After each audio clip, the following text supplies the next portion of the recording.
نحمده ونصلی علی رسولہ الکریم۔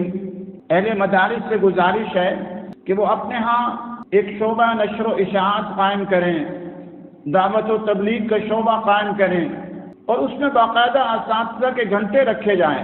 آج افسوس و دکھ کا مقام یہ ہے کہ میڈیا کو زیادہ تر ان لوگوں نے سنبھال لیا ہے جو اہل باطل ہیں، یا ہیں تو کچھ باتیں ٹھیک کرتے ہیں اور کچھ باتیں حدود سے تجاوز کرتے ہوئے غلط باتیں کرتے ہیں۔ غرض یہ کہ آج میڈیا کو ان لوگوں نے سنبھالا ہوا ہے جو بے حیائی، فحاشی اور یعنی پھیلا رہے ہیں، فلم والے ہیں، یا پھر روافض نے اس کو سنبھالا ہوا ہے، یا اور بہت سارے ایسے لوگوں نے اس کو سنبھالا ہوا ہے جو باطل والے ہیں اور غلط راہوں پر چل رہے ہیں۔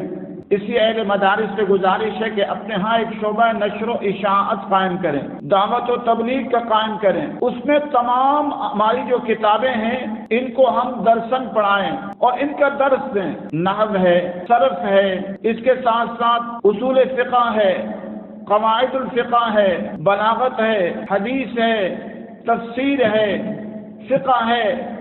ان کو ہم باقاعدہ اساتذہ رکھیں اور اس میں ان کو درسن قوم کو پڑھایا جائے۔ اگر یہ میدان ہمارے مدارس اور علماء نہیں سنبھالیں گے تو وہ لوگ سنبھال لیں گے جو لوگوں کے اندر فتنہ پیدا کر دیں گے۔ تو میری گزارش، التماس و التجا یہ ہے کہ تمام مدارس اپنے ہاں شعبہ نشر و اشاعت قائم کریں، دعوت و تبلیغ قائم کریں، دار رد فرق الباطلہ قائم کریں، اور جو باطل قسم کے لوگ ہوں اور غلط باتیں پھیلا رہے ہیں ان پر پھر رد کیا جائے، اور جو مغالطے پھیلا رہے ہیں ان کا جواب دیا جائے۔ اللہ تعالی ہم سب کو اعمال صالحہ کی توفیق نصیب فرمائے۔ وآخر دعوانا الحمدللہ۔